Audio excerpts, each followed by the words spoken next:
Yan mga katropo, nakakuha tayo ng ibon. Yan, bato-bato kung tawagin sa Pilipinas ito. Ayun yung pinaka ano niya, oh. Pinaka pugad niya yun, oh. Yan. Malapit lang dito sa company namin. Yan, lagay natin siya doon. Yan, oh. Lagay natin doon para makita siya ng nanay niya.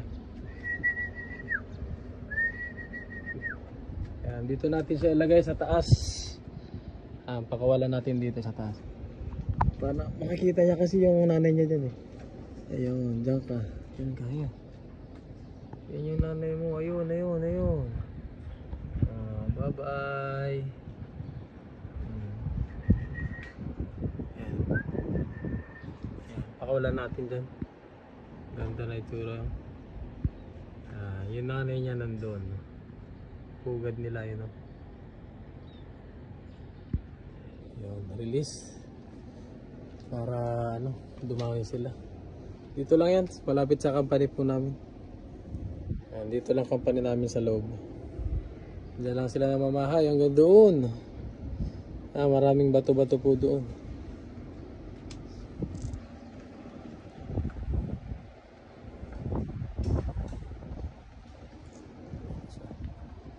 Yan siya. Ayaw niya pumunta doon, oh.